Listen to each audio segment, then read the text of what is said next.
Si eres paciente con epilepsia, si eres familiar, madre, padre o amigo de un paciente con epilepsia, entonces esta charla que vamos a tener hoy es para usted. Te invito a que te quedes, te invito a que me escuches, te invito a que analices y también al final puedes dejarme todos tus comentarios, tus experiencias para compartirlas con más personas y todos aprendamos de este tema tan importante, tan sensible y tan vital como es el tema de la epilepsia. Hola, muy buenas tardes a todos. Hoy es un día especial porque hoy estaré compartiendo con ustedes algunas ideas que no van a estar editadas, que no van a estar armadas como un reel. Solo quiero conversar con ustedes cara a cara, face to face, acerca de algunos puntos relacionados con la epilepsia que he visto en los comentarios de los grupos donde estoy participando que son recurrentes. Y pienso que para todo paciente con epilepsia, para todo familiar de un paciente con epilepsia, para padres, amigos, la sociedad en general, es importante que las personas conozcan esto que hoy estoy a punto de compartir con ustedes. Hoy lo que quiero es compartir con ustedes de manera cercana algunos conceptos que son elementales para que ustedes puedan entender de qué se trata la epilepsia, cuál es su pronóstico, su evolución, porque algunos pacientes tienen una mejor evolución que otros, porque algunos pacientes responden adecuadamente a un tratamiento y otros no, teniendo aparentemente el mismo tipo de crisis epiléptica y el mismo tratamiento. Entonces, lo primero que quiero que ustedes sepan es cuál es el concepto actualizado de epilepsia y que ustedes entiendan exactamente de qué va esta enfermedad. El concepto de epilepsia conceptualmente no es más que una enfermedad cerebral crónica caracterizada por una predisposición duradera a generar crisis epilépticas y por sus consecuencias neurobiológicas, cognitivas y sociales. Es una enfermedad crónica donde un grupo de neuronas está descargando constantemente de manera anormal, o sea, la actividad eléctrica cerebral es anormal y esto se traduce clínicamente en convulsiones recurrentes y de esto vamos a estar hablando. Y por supuesto, en dependencia de lo que esté causando esa anormalidad en el cerebro, así va a ser la evolución, las afectaciones cognitivas, emocionales, psicosociales, físicas en los pacientes que tienen epilepsia. Es muy importante que tengan en cuenta a partir de este concepto que cuando utilizamos el término crónico, nos estamos refiriendo a que es una enfermedad o una entidad que no es curable, que es algo que va a estar con nosotros toda la vida, pero que puede ser prevenido a través de los medicamentos. No todas las crisis epilépticas tienen la misma respuesta. Algunas se convierten en fármaco resistentes. Quédate aquí, no te vayas. Estoy segura que la información que estoy brindando les va a ser de mucho beneficio y era que no se la perdieran. Resulta también muy importante y es algo que me encantaría que ustedes tuvieran muy en cuenta, que solo se hace diagnóstico de epilepsia a través de la presencia de 2 o más crisis no provocadas en más de 24 horas. A ver, 2 crisis no provocadas que tengan una diferencia entre una y otra mayor de 24 horas. ¿Qué significa esto? Hay personas, vamos a poner de ejemplo a los niños. Hay niños que hacen crisis convulsivas durante sus eventos febriles, cuando tienen fiebre, ¿ok? La fiebre no necesariamente tiene que ser alta, que es una de las cosas que las personas creen, que la fiebre tiene que ser muy alta para que el niño tenga fiebre o tenga crisis convulsivas. Esto realmente no es así. Cuando un niño está teniendo fiebre por la causa que sea, que seguramente va a ser infecciosa, o sea, la fiebre, la causa de la fiebre puede ser infecciosa. Hay algunos niños, algunos grupos familiares que tienen una predisposición genética a hacer convulsiones con fiebre o durante la fiebre o desencadenadas o provocadas por la fiebre. Si tienen más de una convulsión en 24 horas, si tienen 2 convulsiones en 24 horas, 3 convulsiones en 24 horas, nosotros las entendemos como una sola convulsión en un mismo evento febril. Y esto no es criterio para decir que el niño tiene una epilepsia. A menos que este niño tenga una anoxia, un insulto, durante el embarazo, durante el parto o después del parto que haya dañado su cerebro o parte de este, y aunque luzca un niño normal, puede que la fiebre haga que esta parte del cerebro que está medianamente dañada desencadene una crisis. Y en este caso no es una convulsión con fiebre o una convulsión por fiebre, perdón, sino una convulsión con fiebre, dos términos diferentes. Entonces, en adultos, cuando hablamos de no provocada, estamos hablando de personas que hacen enfermedad cerebrovascular, infartos, hemorragias, o que tienen un tumor, o que han sufrido un trauma craneal importante que puede generar convulsiones, o que tengan un edema cerebral por la causa que sea. Entonces, en ese caso, aunque el paciente esté haciendo crisis recurrentes o crisis repetidas, no debemos todavía pensar ni plantear la posibilidad de que el paciente está teniendo en ese momento una epilepsia, está teniendo crisis convulsivas secundarias a todo aquello que ya yo mencioné. Ahora, cuando una persona tiene un trauma craneal, hace crisis convulsiva en el momento del trauma o en las primeras 24 horas o incluso después, mientras está el edema, mientras están todos los efectos que el trauma craneal ha causado. Estamos todavía en el stand-by de decir si va a ser o no, o puede ser o no, o tener o no una epilepsia, en este caso postraumática. Eso lo va a decir el tiempo, y si el paciente, pasado unos meses y estando en estado de aparente normalidad, o no, porque puede estar con mucho daño, comienza a hacer crisis repetidas, entonces estamos frente a la posibilidad de plantear un diagnóstico de epilepsia postraumática. Okay, o sea, todo lo que es agudo, también una de las causas que puede provocar convulsiones de manera aguda son las infecciones del sistema nervioso, meningoencefalitis, encefalitis, etcétera.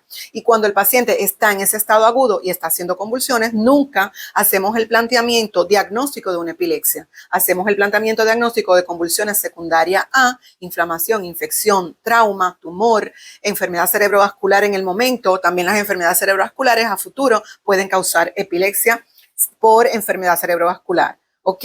Entonces es importante que ustedes sepan que nosotros solo hacemos el diagnóstico cuando vemos un paciente que está presentando crisis convulsivas focales o generalizadas repetidas, pero que no están provocadas por una causa específica, algo agudo.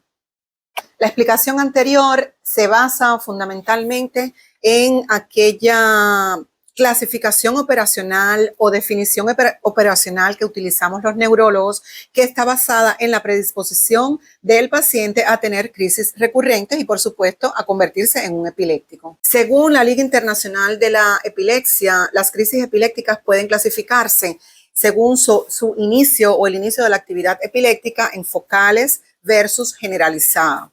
Y también se pueden clasificar según el nivel de conciencia, si tienen un nivel de conciencia preservada o alterada. La Sociedad Española de Neurología, y esto es muy importante que ustedes lo escuchen y traten de entenderlo, ha hablado acerca del diagnóstico multinivel de la epilepsia. Y este diagnóstico se basa en 3 niveles especiales. Primero, el nivel del tipo de las crisis epilépticas. Segundo, el tipo de epilepsia, que puede ser focal, generalizado o combinado. Y tercero, pueden ser los síndromes epilépticos. O sea, el tercer nivel serían los síndromes epilépticos.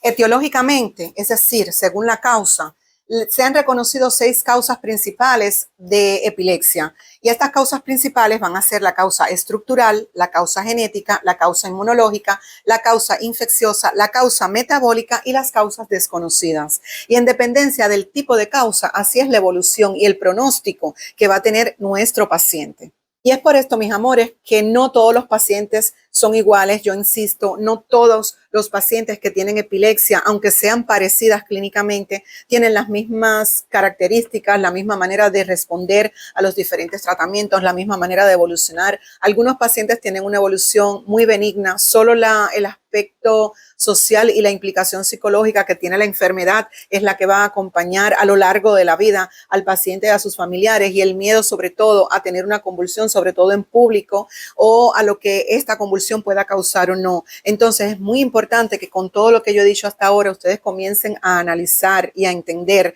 que no todos los pacientes son iguales, que no todos los pacientes requieren el mismo tratamiento. ¿Y por qué hago tanto énfasis en esto? Y es que he estado leyendo los comentarios de todos ustedes que con mucho amor han formado redes de apoyo en los medios sociales, en Facebook, en TikTok, conozco también que han hecho redes sociales, en Instagram, pero todos los pacientes hablan basado a su experiencia, lo cual es bueno, pero no les recomiendo dar consejos de qué o cómo hacer con diferentes tratamientos, porque, como les digo, no todas las personas son iguales. Deben recordar, y esto no es para desarrollarlo en este momento porque será tema de otra conversación, que los medicamentos antiepilépticos, que en la actualidad son muchos, y hay muchos que son muy actualizados con excelentes resultados. Todos son muy buenos cuando el paciente lo necesita para controlar de alguna manera sus crisis epilépticas, pero todos los medicamentos antiepilépticos, todas las drogas antiepilépticas, aunque sean muy buenas para tratar la enfermedad en un alto por ciento de los pacientes, también tienen muchos efectos secundarios, especialmente a nivel del hígado, especialmente a nivel de la médula ósea, especialmente a nivel del riñón. Entonces debemos tener mucho cuidado. Muchos pacientes, a lo largo de mi práctica médica, he visto a muchos pacientes desarrollar alergias o efectos secundarios, fármacos antiepilépticos, y algunos de ellos muy sutiles, algunos de ellos son moderados, pero algunos de ellos severos, que han atentado incluso o que han amenazado incluso la vida del paciente. Entonces tenemos que tener mucho cuidado. Hay algunas cosas que yo voy a comenzar a recomendar en lo que hablo de epilepsia, de la historia de la epilepsia, de los tipos de epilepsia, de sus características, pero de una manera clara y precisa para que ustedes puedan entender. Y sobre todo voy a estar diciéndoles qué puede desencadenar una crisis, qué no necesariamente desencadena una crisis, pero que todo va a depender de la experiencia del paciente y de sus familiares. Y también estaré hablando de qué combinaciones de medicamentos pueden ser efectivas. No voy a estar dando dosis, no voy a estar diciendo este medicamento con esta dosis en este paciente, sino voy a estar diciendo en según el tipo de crisis para que ustedes tengan una idea cuando vayan a su médico, sepan y puedan preguntarle al médico por qué usan este medicamento y no el otro. Voy a estar diciéndoles cuáles son las combinaciones de medicamentos dependiendo del tipo, en dependencia del tipo de crisis que tienen, porque nosotros tratamos el tipo de crisis, nosotros clasificamos a los pacientes según el tipo de epilepsia por causa, por localización en el cerebro, clasificamos las crisis epilépticas como ya les habíamos dicho y en base a eso pues entonces aplicamos un tratamiento. Estaba un poco corriendo, pero les dije que no iba a ser nada demasiado profesional ni nada que estuviera demasiado editado porque realmente quería que ustedes me sintieran la información que desde mi corazón estoy mandándole a ustedes. Y he estado, ya saben, se habrán dado cuenta, pero lo que más me importa es que ustedes reciban la información con su corazón abierto, con confianza, que nunca nosotros vamos a estar dando información errada. Y me refiero ya para terminar a un mensaje, el único mensaje que he recibido hasta hoy negativo de una madre que al parecer está muy frustrada con la situación de su niño. Como ella hay muchas. Señora, usted no está sola, usted no es la única. Los padres por lo general sufren mucho más que los pacientes porque no entienden por qué suceden las cosas, no entienden por qué los niños no responden al tratamiento, no entienden por qué los niños tienen un retardo en el neurodesarrollo severo o moderado o discreto, pero lo tienen. No entienden por qué sus niños desarrollan alergias a algunos medicamentos y consideran en algunas ocasiones que pudiera ser por un mal manejo médico, que por lo general no es lo que sucede. No voy a generalizar ni sí ni no, pero por lo general, desde mi punto de vista como neuróloga, les puedo decir que no es lo que sucede. Nosotros siempre estamos tratando de ayudar al paciente al máximo. Ahora, yo sí sé que nos falta algo que es vital y es esto que yo estoy tratando de hacer con ustedes, que es dándole toda la información clara, precisa, pertinente al paciente y a sus familiares para que puedan entender la condición de salud, para que puedan entender qué cosa es la epilepsia, cuáles son sus mitos, cuáles son sus tabúes, cuál es el estigma que la acompaña, cuál es su historia, desde cuándo se conocen a las personas con convulsiones y con epilepsia y cómo podemos ayudarnos a nosotros como pacientes o a nuestros familiares a tener una mejor vida. Y ya para finalizar, solo decirles que estoy trabajando mucho mis redes, mi página de Facebook, mi perfil de Facebook, que salgo como doctora Mavis Casamajor, soy neuróloga infantil con más de 20 años de experiencia, soy máster en neurociencia y biología del comportamiento, graduada en una universidad española y estoy hablando más sobre la base de mi experiencia que sobre la base de los conocimientos aportados por los libros. Estoy hablando desde el corazón, estoy hablando desde la respuesta de mis niños, de mis pacientes y de sus familiares al approach, a la forma en que de alguna manera he aplicado la metodología de explicar todo y de dar todas las estrategias y herramientas a ellos para que puedan tener una mejor vida. Si usted está interesado en este tema, lo invito a que me siga en mis medios sociales, en mis Facebook, Instagram y TikTok, que son actualmente las que estoy trabajando con el tema de epilepsia, y estoy segura que ustedes no se van a arrepentir y van a aclarar muchas de sus dudas. Igual los invito a que me dejen sus comentarios sin ningún tipo de pena, porque yo leo todos los comentarios y de alguna manera trato también de responderlos todos cuando se da el tiempo y cuando considero que es sumamente importante lo que se me está preguntando. Le doy mucho valor a toda la información que los pacientes y sus familiares me aportan, porque de eso depende el mayor y el mejor beneficio para el futuro de estas personas. Sigue conmigo, te espero. Y no quisiera terminar esta conversación, esta plática con ustedes sin referirme a la citada frase del neurólogo Rajendra Kell, que fue citada en 1997 en el British Journalist, donde él decía que la historia de la epilepsia se puede resumir en 4.000 años de ignorancia, superstición y estigma, seguidos de 100 años de conocimiento, superstición y estigma. Esta frase resume todo lo que las personas, pacientes, familiares y médicos sentimos acerca de la enfermedad, y fue lanzada en aquel momento junto con una campaña salida de las sombras o salirse de las sombras para darle prioridad, atención, conocimiento y una mejor atención a los pacientes con epilepsia.